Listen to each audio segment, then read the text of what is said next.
Are you looking to thrive in your career in optometry? Hell, even healthcare? Are you a new graduate and you don't understand how to really review your contract or really negotiate? Are you a seasoned OD, a practice owner that really wants to bring a doctor in your practice, but you don't have the secret sauce to make the magic happen? On today's podcast, we're going to talk about how to create that best relationship between new graduate, seasoned OD, and make the magic happen. Let's go. This is a Defocus Media production. Audio Jungle. What's up, everyone? It's your favorite optometrist, Dr. Darryl Glover. And I'm Dr. Jennifer Lyerly, resident optometry nerd. And welcome to Defocus Media, optometry's #1 podcast, where we discuss the hottest topics, latest technology, eyewear, practice management, and more. So sit back, relax, and defocus.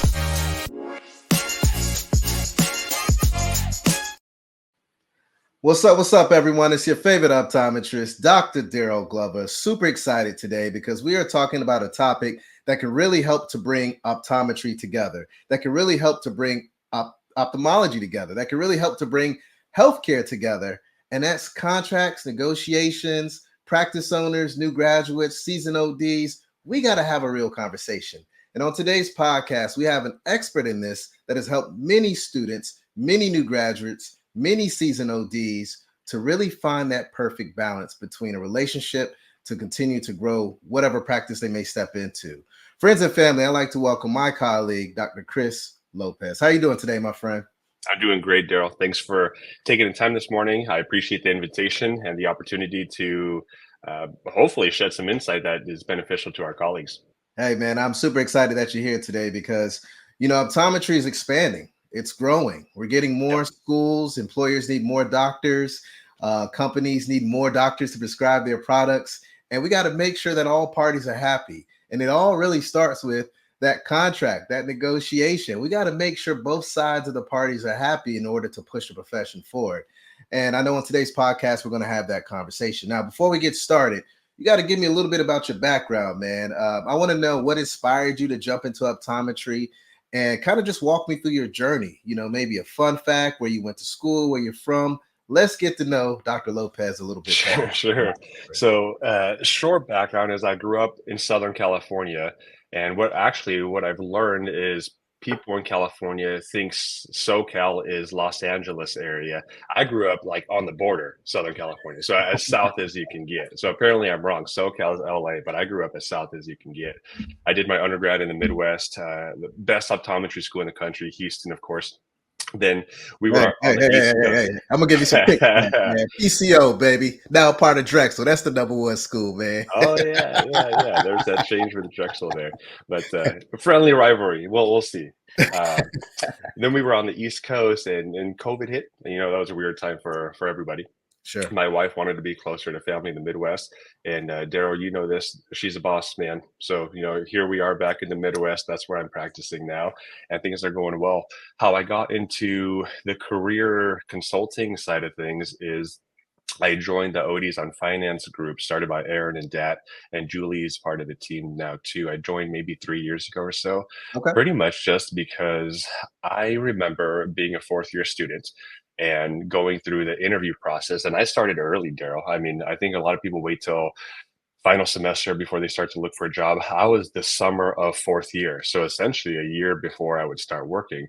But that's my personality. I wanted to have a game plan in place just so I can focus on being a good clinician during fourth year. And I went through that process. I interviewed at a bunch of places, had a bunch of in-person interviews. And I remember reviewing contracts and having these negotiation discussions with employers. And it was awkward. It was uncomfortable. And I think a lot of us feel that way. It's like taking boards all over again. You get the hot sweats and you're nervous and, you stumble on your words. And I remember going through that. I was like, man, we don't learn anything about this stuff.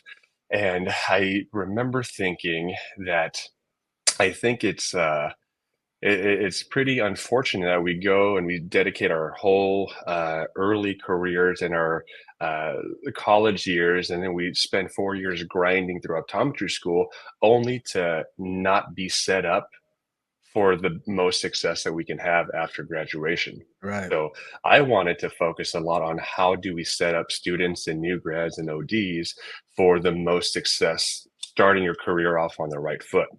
And that's how I got into the reviewing contracts, helping other colleagues through this stuff. And I was blown away because I told Dad and Aaron, I was like, hey, what you guys are doing is great with financial stuff and educating our colleagues and all that. But what's more important than starting your career off on the right foot? So let me help with this kind of stuff. And my goal was really just to help students because I was still naive at the time. I maybe still am now, but I was naive at the time enough to think that, oh, more seasoned ODs, they know everything already, you know. And we know now that that sounds kind of silly, but my goal was to help students. So I talked with a bunch of students, and then it was more residents that were looking to have some help, and then young ODs, and then seasoned ODs that had been at a place for 20 years. And then so it just kept growing organically like that. And then like as of last year, a lot more employers started reaching out for help too. And again, I was naive enough to think employers know everything about this stuff already. Yeah. But if you think about it, I mean, if you've been solo practice for 30 years, you probably don't know the first thing about hiring an associate and how to do it the right way, and compensation and benefit structure and bonus structure and all that kind of stuff. You could Yeah. probably use some advice with that stuff too. So that's kind of my journey in a nutshell. And I do a lot of the career oriented side of things. So I talk with candidates and students and ODs about reviewing their agreements and negotiating. I talk with employers about how to hire an associate the right way and what to include. And this is probably an entirely different conversation, but that's not just like the tangible salary benefits, it's all the intangibles too. And you know this from chatting with a bunch of young ODs that, man, these intangible stuff, the culture and the environment and the mentorship and all Oh that yeah. behind the scenes stuff, that is going to become a much bigger deal, especially with the younger generations of ODs coming out. So employers that can really maximize some of those intangible benefits are going to set themselves up for success Yeah. far more than the others. Yeah, I love that. And to your point, I speak to a lot of students, and that's the one thing that I always spend extra time on are those intangibles, right? Because you can make all the money in the world, but if you're not happy, it doesn't mean a damn thing, right? Hmm. So we really have to put a lot of emphasis on that. I mean, of course, you want to get that big bag of money and all the other benefits Of that go course. with it, but you got to be in a good place. You got to be in a happy space in order to really be able to help patients most efficiently and effectively, right? I mean, we got to be Yep. honest about that. Now, before we jump a little further into, you know, students and then, your practice owners, you got to share a fun fact, my man. You can't come on the show and not share a fun fact. So you can't get away from us on that one. So share a fun fact, man. Fun fact. So, when I was a kid, my family wanted to go to where we originated from, Guadalajara, Mexico, and we didn't have a lot growing up. And then other family wanted to jump in, and cousins and aunts and uncles and all that. So me and all of my big Mexican family in Southern California, we took a 3-day train ride all the way to Guadalajara, Mexico, and we stayed there for a while, and we took a 3-day train ride all the way back. And Wow. thinking back, I'm like, man, what the heck did our parents do with this? Because now you can't take a 3-hour car drive without having to set your kid up with an iPad or something to keep him entertained. And I was like, I mean, they must have done something. I remember eating a bunch of ramen noodles on that train and being bored. But hey, there you go. It's funny. The experiences that you have in your youth, it really shapes who you are as a person, and it's just those little precious moments that go a long way. And it kind Oh of yeah, goes back to the intangibles of what you just discussed or mentioned, right? How do you feel at work? What kind of precious moments are being created? Those intangible things are going to help to create and shape your future in optometry or healthcare moving forward. So again, don't get too lost in the sauce when it comes to money. What intangible things, what precious moments, what culture can you create? So let's jump into it, man.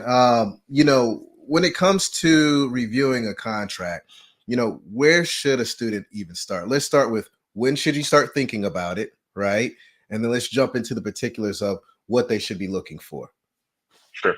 So I may chime in on that last point you mentioned about the intangibles too, because Yeah. there when I started doing this a couple years ago, I was convinced, 100% convinced that almost everyone that would reach out for help and wanting to renegotiate or seek another position, I was convinced that it was all about the money.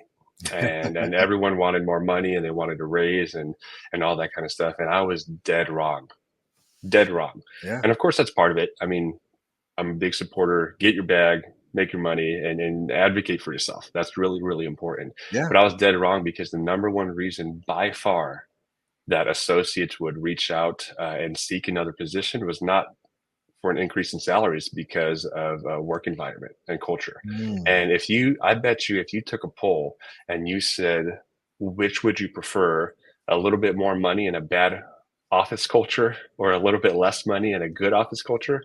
I mean, it's a no-brainer what most of us would pick. So Absolutely. I will reiterate your point of it. The money's important. You have to think about that. It's usually not the most important thing. And that's the number one reason, in my opinion, that most associates leave a position.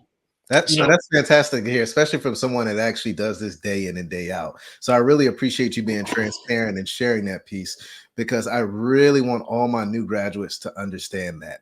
Because I'll be upfront with you, man. I feel like we are paying ODs a tremendous amount of money, and especially new graduates, and they haven't done anything yet, right? mhm. I come from that culture, from that old school that you gotta show what you're all about in order to get that big bag. Now I know it's Yeah. new times. I'm not hating on these young ODs, maybe a little bit, but we got to get back to that mindset because the last thing I want to do is, provide all this money to all these new graduates and they're doing the bare minimum. I'm not saying that they all are, but how do we get back to that great patient care and building something special and working our way to success instead of just, I want to say bathing it, but where I'm coming from.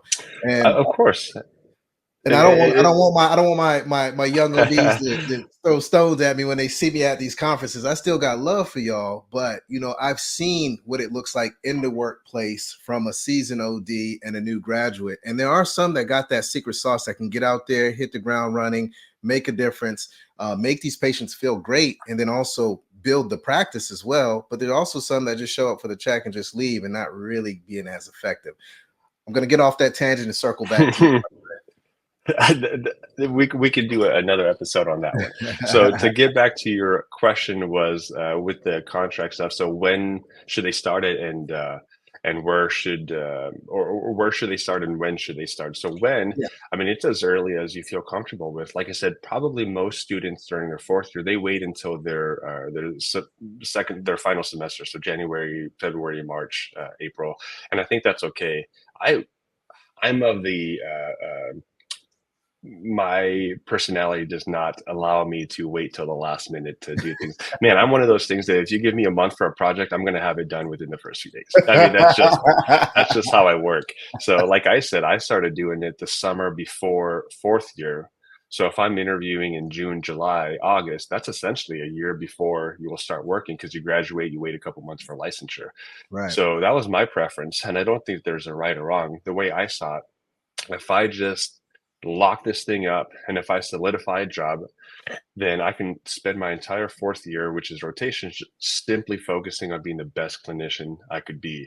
And that's what I did. And I think it worked out well because while all my friends were stressing about repeating boards or doing boards in March and finding a job and studying and rotating, I was like, man, I'm good with boards. I have time to study. I got my job thing figured out, and I'm just focusing on patient care. So that was my comfort level.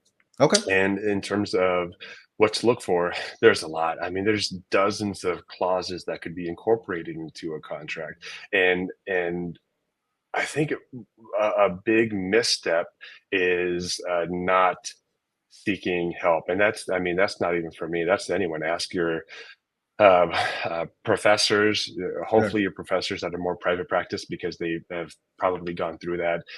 Asking students, asking friends, asking the upperclassmen that had already gone through that.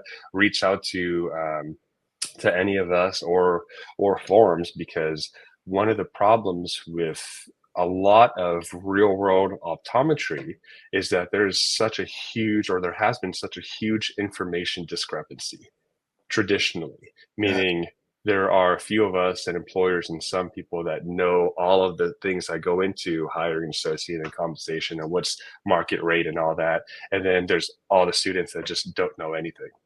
So one of my goals, and I think what we've done a pretty decent job of, is kind of uh, get rid of some of that information discrepancy that existed for so long, which is great on one hand for associates because now there's more content information and articles about, well, what's reasonable pay, what's the market rate. I mean, you can look up on job boards to see what people are getting paid. And the downside of that is some employers now are having to address these issues, whereas traditionally they would just offer a contract and someone slide and they're good to go. Right. And that has become an interesting phenomenon too, Darryl. And I'll tell you candidly, it's surprising that I have employers reach out to me and somewhat ask me not to continue spreading the good word and highlighting some of these things because it's making it more difficult for them. And Ah, if that doesn't tell you something, then you know. gotcha. So if we had to, narrow down three main tips for negotiating when it comes to contracts, what would those top three things be? Because I want these new graduates to be able to take something home today and be able to implement that tomorrow. I will give one that I think you might say, and I think it was the main thing that we harped on earlier on in this podcast is really the intangible piece, right? And that's the culture, the workplace. How comfortable do you feel there? Are you actually going and shadowing the day to see what the team members in the office are how are they feeling? How are they communicating? Are they bashing their job? Are they loving their job? Are they recommending their friends to come work in that facility? Are they bringing their family in because they know that doctor is great? So that's going to be my one that I'm going to add to your three, but that might align with your top three as well. But fire away, my friend. So three tips. One primarily is ask, and it sounds silly. We don't ask, so there should be no expectation that if you're offered something, the employer is going to come back and say, you know what, I should give you way more. Does that sound good? I mean, that doesn't happen. So you have to ask because if you don't, you're not going to get anything. And two is I'm a big proponent of having your agreement be explicitly clear. And the horror stories I could tell you about that are awful. But if having a clear employment agreement, I think, is beneficial to both sides of the aisle here because it lays the groundwork for an employer to have clear expectations of their associate in this position, and it helps that associate feel more comfortable in knowing, okay, I know I have the peace of mind of this is what it is, and now I have some goals to strive for. I know what my pay is and what my benefits package is and all that. And three, kind of along what you mentioned, is I think I don't know how people accept a job without shadowing or going to the office and asking questions. And again, all this stuff is important because the if the message is we're a medical practice and you go there and there's no OCT, how much medical are you doing? If the thing is, hey, we're super busy, you're going to have a full schedule from day one, which is good because you have a production bonus and doc seeing 4 patients a day, Right. so it's you have to go shadow, ask a bunch of questions. How's the staff? What's turnover like? What kind of equipment do you have? Technology? What's your mindset? Is it a refract and refer type of practice? Are you taking care of everything except major surgeries, which you refer out? And all that is to align with employer goals to make sure they have an associate that fits their model, and associate goals for making sure they're working for a institution or organization that really aligns with what they want to accomplish, and that's personal goals, financial goals, Yeah. professional goals, and all that stuff is really, really important, I think. I love it. I love it. So to kind of sum that up, you got to ask. Don't be scared, right? Don't be scared out in these streets. Make sure you get out there and ask. The worst anyone can say is no, right? You want to make sure you have a clear and concise contract. You want to get straight to the point. That way there's no headaches down the road, right? And then you want to make sure that you visit. You want to shadow. You want to communicate with the team members. You want to spend a day there, maybe 2, 3. You want to make sure that you fit with that demographic that you're going to serve, but most importantly, fit with the demographic that's in that office as well, because you want to have that safe and comfortable environment. That way you can exceed and excel in that practice. I You got it. love those 3 touch points. Now, what I also want to jump into, and I know you guys at OD's on Finance did a fantastic job with, a salary survey, but what are you seeing in regards to current salaries? Because that information was done top of the year, some of last year, but I know that, I'm seeing it kind of go up and down a little bit now since you guys put out that survey. So what are you seeing right now in regards to a range of salary? And I know it's different from the East Coast, the South, Midwest, West, but kind of give me an overview of those different, scenarios that you're seeing or contracts you're seeing. Sure. Yeah, and that survey was great. We had almost 2,000 ODs submit their information for that, which was awesome. It's probably the largest optometry survey. We're getting ready to launch our next one. It's going to be better, more specific, more details, take into consideration things like part-time work and how many work days and work hours. So I think things will be a little bit more accurate after this next one comes out. And so salary ranges varies a lot. Like you said, probably the two biggest variables, Darryl, are setting and geography.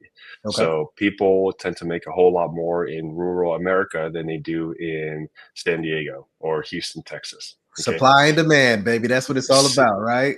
Simple supply and demand, simple supply and demand.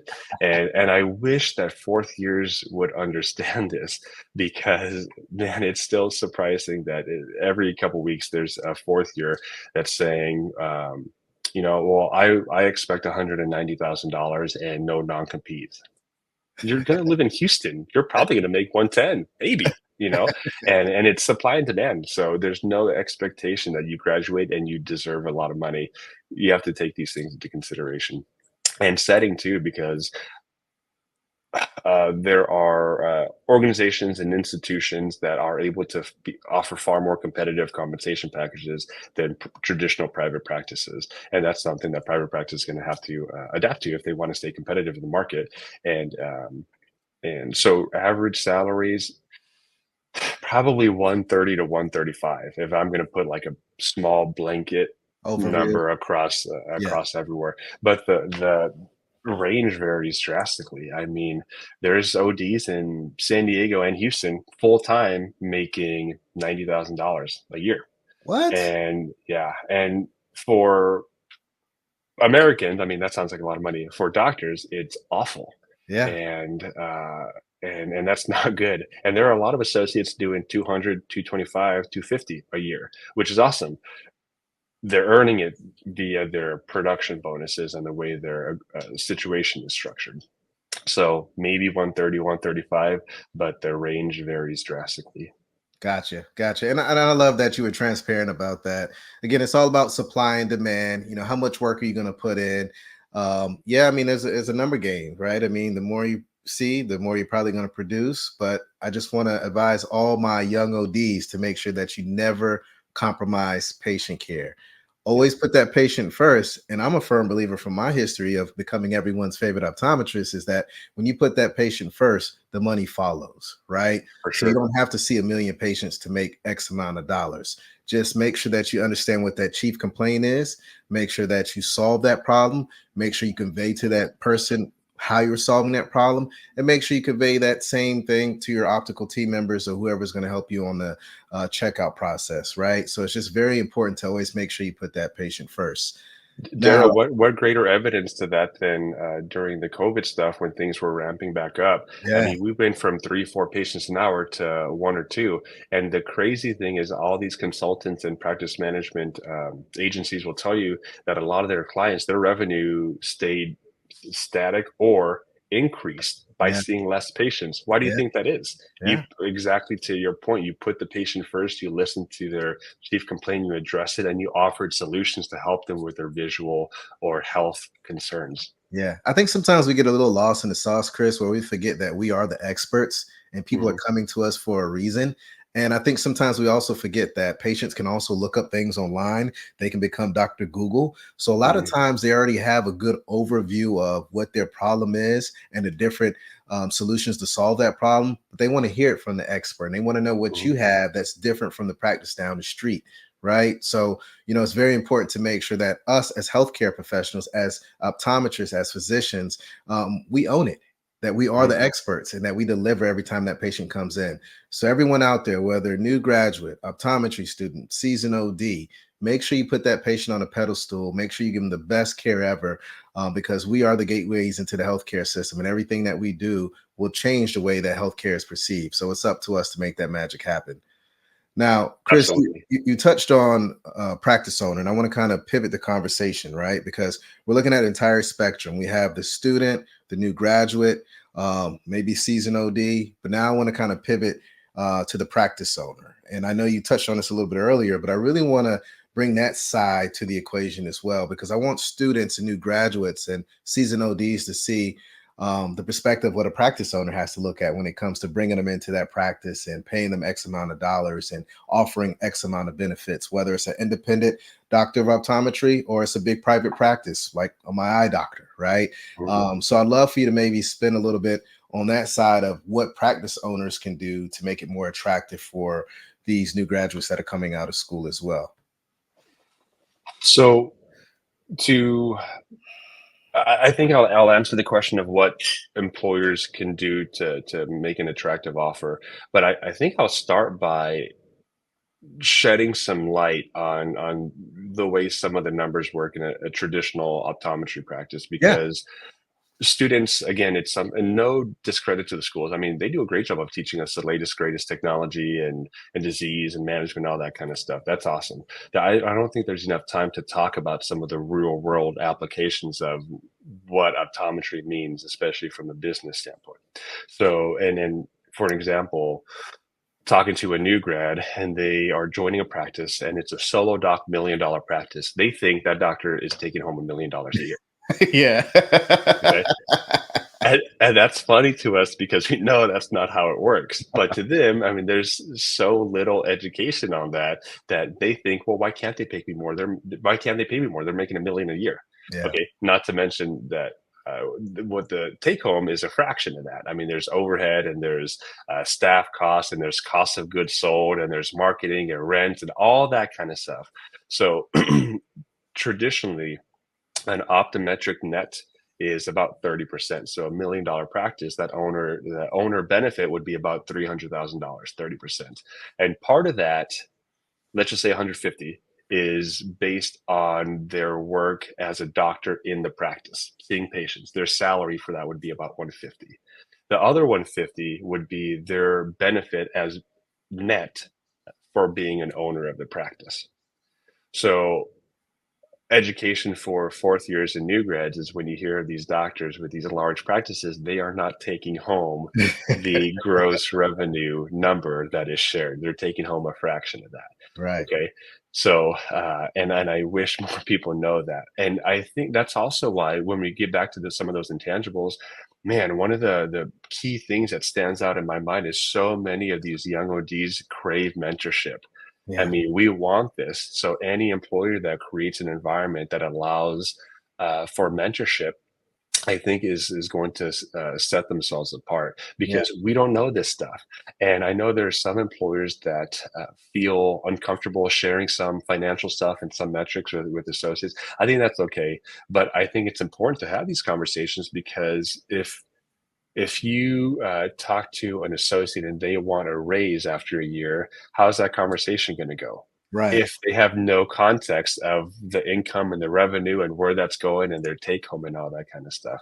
So, although it can be uncomfortable, I think it's important. And if anything, it makes those future salary discussions far easier It's a because now healthier they have conversation. It's a healthier practice. It's a healthier atmosphere because you know what's going on and you know where you need to go to get what you want, right? So I'm with you exactly.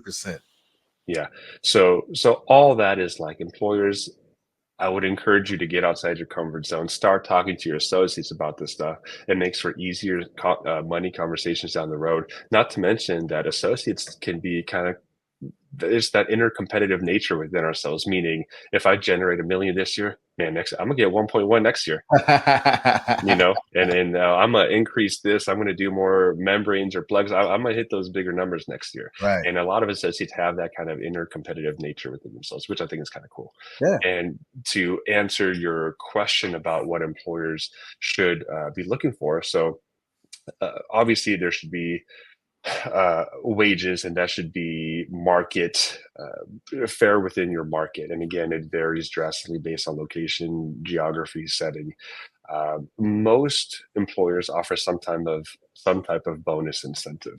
Not all, but I prefer having a bonus incentive, because if not, like if someone's just a flat base salary, I mean, what financial incentive do they have to work harder? Right. No, there's no financial incentive to Right. work harder. But if there's a bonus incentive, then there is. And it's not all about money. It's putting the patient care first, but you still want to feel like you're being rewarded for your expertise and your efforts and all that kind of stuff, and hoping to grow a business. And in terms of benefits, there's a ton of benefits that can be included. Common ones, dare I say standard ones: malpractice, licensure, CE allowance, and that can vary, usually $500,000, $1,500 a year. PTO, paid holidays, common for association dues to be covered. Not always, but that's a common benefit as Hey, you well. know what? I want to spend a little time on that, because one thing that I take pride in, we all know, everyone in the world, that I work for my eye doctor. Mhm. The one thing that I love that our organization does is that they pay for all of our doctors' AOA fees, all the state society fees, and we're probably the biggest donor as far as employer when it comes to the AOA. And I think that's very important for new graduates or doctors to look at, because what is that company doing? What is that doctor doing to move the profession forward? We are in a legislative profession. So if we're not protecting our rights, if we're not expanding our scope, and if we're not putting the money behind the AOA, how the hell are we going to make that happen? Right. So I'm glad that you brought that up, because anyone out there looking for a job, you want to make sure not only are you making good money, but you're partnering with a team, with an organization that's actually pushing this profession forward. Because again, this profession can be gone tomorrow. I'll piggyback off of that. I'm glad you brought that up too, because that your organization is one of the few, private equity in nature, one of the few that actually offers this as a benefit. A lot of private practices do, but not all private equity or corporate entities do. Yours does, and that's a testament to your organization. And you'd have to wonder why some organizations wouldn't pay for something like this. And if there's no support for organized optometry and where we're going moving forward, I think that can be telling. Okay, Yeah. so all that's to say, fair wages, some type of bonus incentive. There's different ways that can be structured, and you should have a complete or a robust benefits package. Again, CE, licensure, malpractice, PTO, paid holidays, hopefully dues. There's some oddball ones. Sometimes DEA is covered. Usually not, because most of us don't have our DEA license. I think it's more reasonable to have DEA coverage if Yeah. the expectation from your employer is you need to have your DEA. Well, then maybe they should pay for it. It's not cheap. It's almost $900 That's a every few lot. years. Yeah. So And it's a again, lot. that's why I love my organization, because all that's covered. I just literally have to sit in the lane and prescribe the right solutions and not worry about that headache. But I'm glad that we're touching on all these pieces, because a lot of times employers, I'll talk to some of my colleagues, they're like, damn, this person is not, they're not going to join my team. And I'm like, well, what are you offering them? You got to figure out how to put together that robust package, because we are in different times, right? We Mhm. are in a time where yeah, you still have your independent practices that are out there that are thriving and doing the damn thing and changing the game, but there are other bigger organizations out there that can offer the same exact thing that these private practices are owning. So how are you Mhm. going to stand out? And I personally think the culture piece, I know we keep harping on that, is that game changer that you can really provide something that's different to that person. But what else you got, my man? Well, man, I don't know. There's a lot to go into.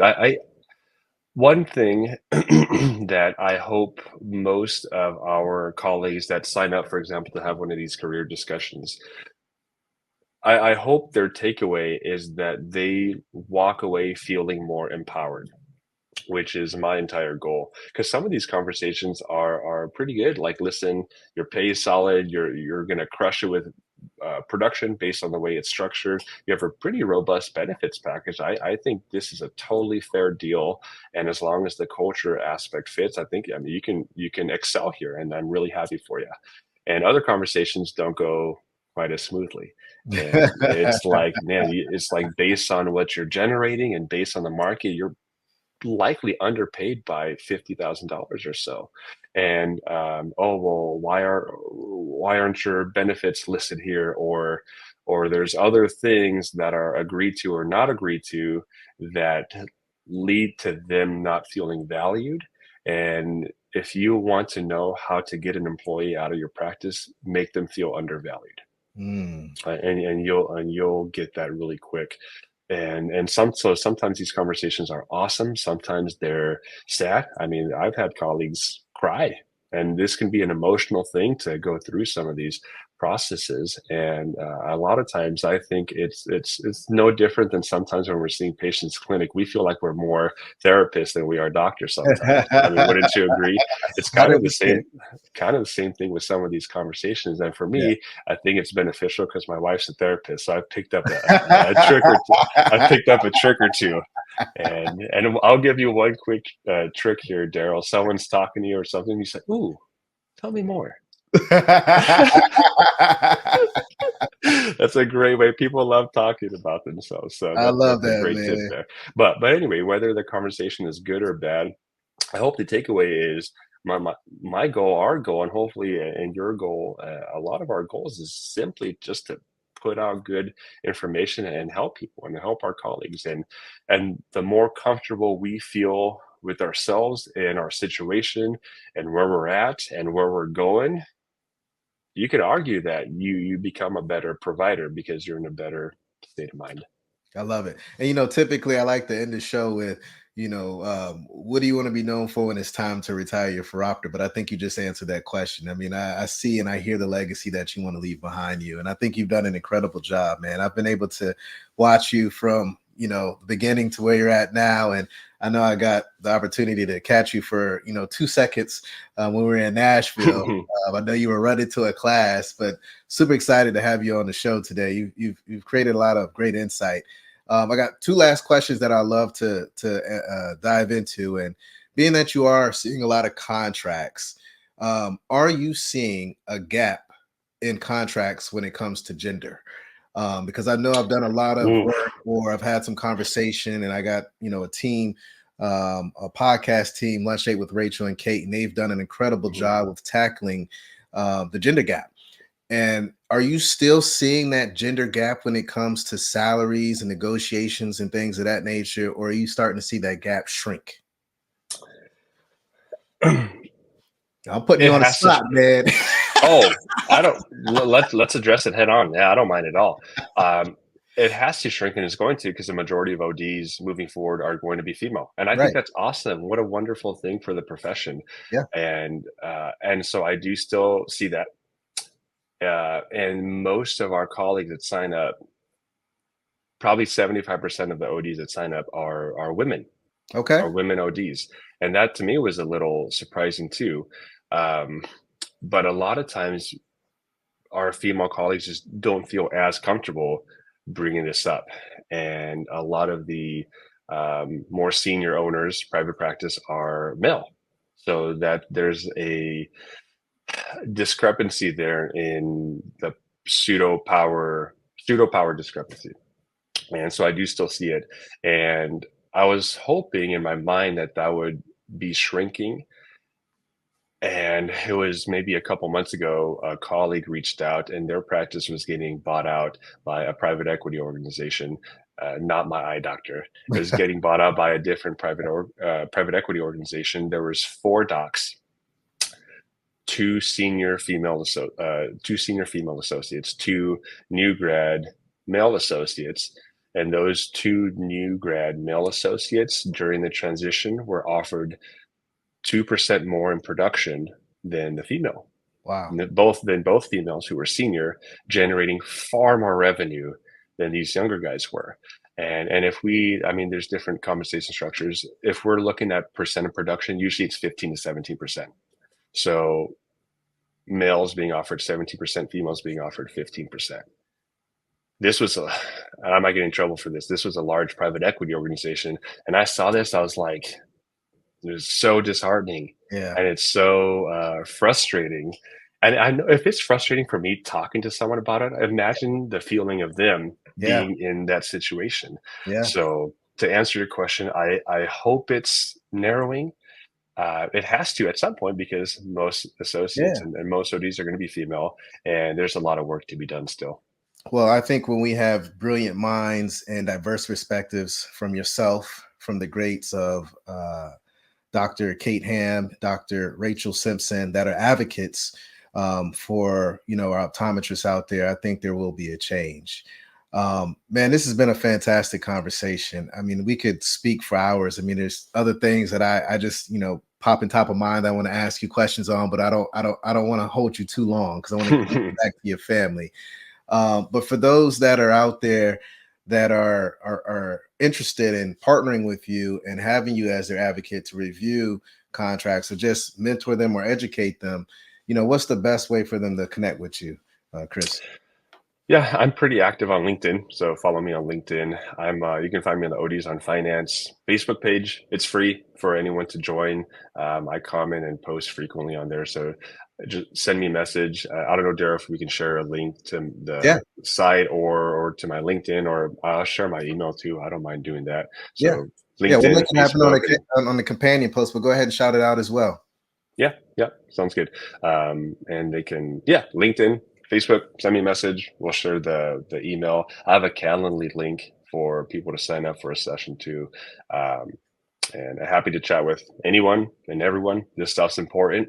I think we need to be talking about it more. Yeah. Well, hey, man, this has been fantastic. I really appreciate you breaking down both sides of the spectrum. New graduate, new doctor, practice owner, employer. We were able today to bring those conversations, both sides together, and have a single conversation where both sides can truly win, right? We know that if you come out of school, that doctor that has $1 million practice is not bringing home $1 million, right? We're looking at 30%, and you broke down the numbers, and it makes sense, right? We know that when it comes to negotiating a contract, the big thing is just ask. The worst someone can say is no, right? And the next big thing is make sure that that contract is clear and concise and exactly what you are looking for. And then the last thing when it comes to that negotiation is you got to visit that practice, right? You got to get in that practice, shake hands, kiss babies, talk to the doctors, talk to the managers, talk to the front desk, talk to the eyewear consultants, get immersed in that environment. And most importantly, the intangible piece that you and I both agree on, which is the number one thing, is you got to understand that culture. Stop worrying about that bag. The money will come. As long as you put that patient first, you will always make money. But understand that culture. Chris, man, it's been fantastic. Thanks so much for hanging out with me today. It's your favorite optometrist, Dr. Darryl Glover. For all those out there, thanks for the support and love. Stay healthy, stay positive, and stay blessed. And until next time, peace. Hey, family, if you enjoyed this full podcast, don't miss out on more engaging content. Check out the next episode right here. And for the latest updates, hit that subscribe button and ring the notification bell. Your support means the world to us. Catch us in the next episode. Peace.